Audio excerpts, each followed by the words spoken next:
Hi மக்களே, அனைவருக்கும் வணக்கம். இன்று பைபிளிலிருந்து நீதிமொழிகள் 23ஆம் அதிகாரத்தை வாசிக்க போகிறேன். அனைவரும் கேட்டு பயன்பெறுங்கள். ஓகேங்களா?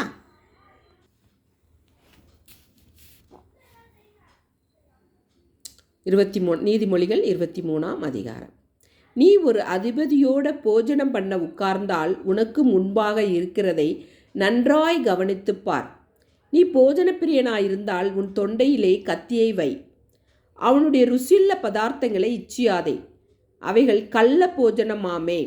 ஐஸ்வர்யவானாக வேண்டுமென்று பிரயாசப்படாதே, சுய புத்தியை சாராதே. இல்லாமல் போகும் பொருள் மேல் உன் கண்களை பறக்க விடுவானேன்? அது கழுகை போல சிறகுகளை தனக்கு உண்டு பண்ணி கொண்டு ஆகாய மார்க்கமாய் பறந்து போம். வன் கண்ணனுடைய ஆகாரத்தை புசியாதே, அவனுடைய ருசியுள்ள பதார்த்தங்களை இச்சியாதே. அவன் இருதயத்தின் நினைவு எப்படியோ அப்படியே அவன் இருக்கிறான். புசியும் பானம் பண்ணும் என்றும் அவன் உன்னோடே சொன்னாலும் அவன் இருதயம் உன்னோடே இராது. நீ புசித்த துணிக்கையை வாந்தி பண்ணி உன் இனிய சொற்களை இழந்து போவாய். மூடனுடைய செவிகள் கேட்க பேசாதே, அவன் உன் வார்த்தைகளின் ஞானத்தை அசட்டை பண்ணுவான். பூர்வ எல்லைக்குறியை மாற்றாதே, திக்கற்ற பிள்ளைகளுடைய நிலங்களை அபகரித்து கொள்ளாதே. அவர்களுடைய மீட்பர் வல்லவர், அவர் உன்னுடனே அவர்களுக்காக வழக்காடுவார். உன் இருதயத்தை புத்திமதிக்கும் உன் செவிகளை அறிவின் வார்த்தைகளுக்கும் சாய்ப்பாயாக. பிள்ளையை தண்டியாமல் விடாதே, அவனை பிரம்பினால் அடித்தால் அவன் சாகான்.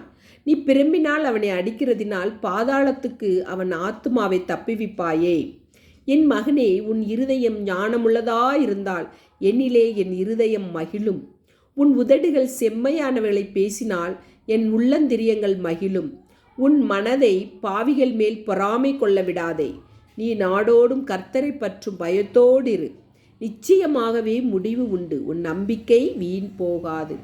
என் மகனே, நீ செவிகொடுத்து ஞானமடைந்து உன் இருதயத்தை நல்வழியிலே நடத்து. மதுபான பிரியரையும் மாம்ச பெருதீனிக்காரரையும் சேராதே. குடியனும் போஜன பிரியனும் தரித்திரராவார்கள். தூக்கம் கந்தைகளை உடுத்துவிக்கும். உன்னை பெற்ற தகப்பனுக்கு செவிகொடு. உன் தாய் வயது சென்றவளாகும் போது அவளை அசட்டை பண்ணாதே. சத்தியத்தை வாங்கு, அதை விற்காதே. அப்படியே ஞானத்தையும் உபதேசத்தையும் புத்தியையும் வாங்கு. நீதிமானுடைய தகப்பன் மிகவும் களி கூறுவான். ஞானமுள்ள பிள்ளையை பெற்றவன் அவனால் மகிழ்வான். உன் தகப்பனும் உன் தாயும் சந்தோஷப்படுவார்கள். உன்னை பெற்றவள் மகிழ்வாள். என் மகனே, உன் இருதயத்தை எனக்குத்தா, உன் கண்கள் என் வழிகளை நோக்குவதாக. ஆமேன்.